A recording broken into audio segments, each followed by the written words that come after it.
বিসমিল্লাহির রহমানির রহিম। প্রিয় দেশবাসী, আসসালামু আলাইকুম। আজকে আমি আপনাদের সাথে একটি বিষয় নিয়ে খুব সংক্ষেপে দুটি কথা বলতে চাই। যে বিষয়টি সমাজের প্রত্যেকটি শ্রেণী পেশার মানুষকে স্পর্শ করে। যে বিষয়টি কি সেটি হচ্ছে আমাদের পরিবেশ। অর্থাৎ আমি, আপনি, আমরা সকলে যে পরিবেশটাতে থাকি সেই পরিবেশটি কেমন, আমার আশপাশটি কেমন। আপনারা নিশ্চয়ই অধিকাংশ ক্ষেত্রে খেয়াল করে দেখেছেন, আমরা ঢাকা শহরের যে কোনো রাস্তাঘাটই হোক, যে কোনো এলাকাই হোক, যে কোনো জেলা শহরের এলাকাই হোক, রাস্তাঘাট হোক, এমনকি উপজেলা পর্যায়েও ক্ষেত্র বিশেষে বিভিন্ন গ্রামগঞ্জেও আমরা দেখেছি যে যেখানে বাজার ঘাট বা রাস্তা চলাচলে বেশি, সেই জায়গাগুলোতে চারিদিকে একটা জিনিস খুব পরিষ্কারভাবে চোখে পড়ে, যেটি আমরা যখন ছোট ছিলাম, আজকে থেকে 40 বছর আগে, 30 বছর আগে দৃশ্যটা এমন ছিল না, কিন্তু বর্তমানে দৃশ্যটা এইরকম। সেটা কেমন?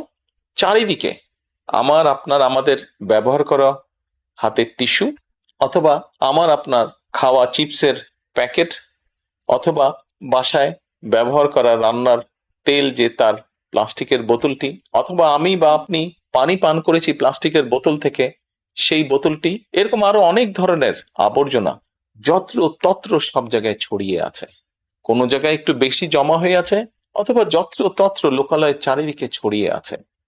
চিন্তা করে দেখুন তো, আপনার ঘরে, যে ঘরটিতে আপনি থাকেন, যে বাসাটিতে আপনি থাকেন, যদি চারিদিকে এমন টিস্যু ছড়িয়ে থাকতো, যদি চারিদিকে এমন আবর্জনা ছড়িয়ে থাকতো, আপনার কাছে কি ভালো লাগতো দেখতে?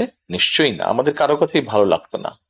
কবি তো সুন্দরভাবে লিখেছেন, সবুজ শস্য শ্যামলা আমারে ভুবন। তো আসুন না, আমরা কেন আমাদের পরিবেশটাকে সুন্দর করতে পারবো না? বাংলাদেশের অধিকাংশ মানুষই পায়ে হেঁটে চলে, অথবা রিকশায় যায়, অথবা বাসে চলাচল করে। এই মানুষগুলো যখন রাস্তা পার হয়, বিভিন্ন জায়গায় যখন আবর্জনা জমে থাকে, ময়লা থাকে, এই মানুষগুলোর কিন্তু অনেক কষ্ট হয়, বিভিন্ন জায়গায় অনেক দুর্গন্ধ হয়, আবর্জনা জমে থাকে।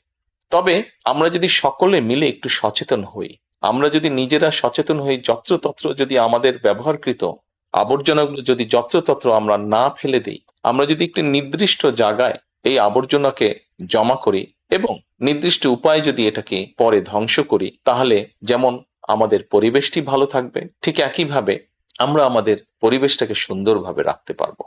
দেখুন, অনেক জায়গায় আমি দেখেছি, গত কয়েক মাসে যখন আমি দেশের বিভিন্ন জায়গায় গিয়েছি, হয়তো কোনো একটি পুকুরের পাশ দিয়ে যাচ্ছি, দেখেছি পুকুরের ভিতরে বিভিন্ন রকম ময়লা স্তূপ হয়ে পড়ে আছে, অথবা পুকুর পাড়ে বিভিন্ন ময়লা স্তূপ হয়ে পড়ে আছে। অথচ একসময় কিন্তু এই পুকুর পাড়ে এই মানুষ বিকেলে বসতো, গল্প করত পরিবার পরিজন নিয়ে, কিন্তু এখন আবর্জনার জন্য সেটি সম্ভব হয় না। ঢাকা শহরেও বিভিন্ন পার্ক আছে, বিভিন্ন জেলা শহরেও বিভিন্ন পার্ক আছে। আমরা পার্কগুলোতে যাচ্ছি বিকেল বেলায় পরিবার পরিজনকে সাথে নিয়ে, কিন্তু গিয়ে যখন আমরা চিনেবাদাম খাচ্ছি, অথবা চিপস খাচ্ছি, অথবা বাচ্চারা লজেন্স খাচ্ছে, খেয়েই আমরা জিনিসটা সেখানে ফেলে দিচ্ছি।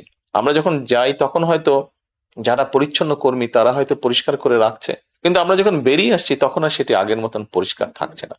কিন্তু যদি যে পরিষ্কার থাকতো, আপনি যদি পরিষ্কার করে রেখে আসেন, আপনার পরবর্তীতে যে যাবে সেও সেই পরিচ্ছন্নতা, সুন্দর পরিবেশটি উপভোগ করতে পারবে। কাজে আসুন না, আমরা যদি আজকে থেকে প্রত্যেকে সচেতন হই, আমাদের হাতের আবর্জনা বা ব্যবহৃত আবর্জনা যদি নির্দিষ্ট জায়গায় সুন্দরভাবে আমরা গুছিয়ে ফেলি, তাহলে ধীরে ধীরে হয়তো আমরা আমাদের এই বাংলাদেশটাকে আবর্জনা মুক্ত করতে পারবো, সুন্দর একটি পরিবেশ গড়ে তুলতে পারবো। দেশটা তো আমাদের সকলের। আমরা সকলে মিলে যদি চেষ্টা করি, সকলে মিলে যদি একটু একটু করে করি, তাহলে আমরা বড় কিছু করতে সক্ষম হব। প্রিয় দেশবাসী, আপনাদের কাছে আজকে এই সহযোগিতাটা আমি চাইছি। আমরা সকলে মিলে আসুন, চেষ্টা করি আমাদের দেশটিকে পরিষ্কার সুন্দর রাখতে। আমরা সকলে মিলে চেষ্টা করি আমাদের পরিবেশটিকে সুন্দর পরিষ্কার রাখতে, যা নিশ্চিত করবে আমাদের আগামী দিনের বংশধরদের জন্য একটি সুস্থ দেশ, সুস্থ পরিবেশ। সকলকে আন্তরিক ধন্যবাদ। আসসালামু আলাইকুম।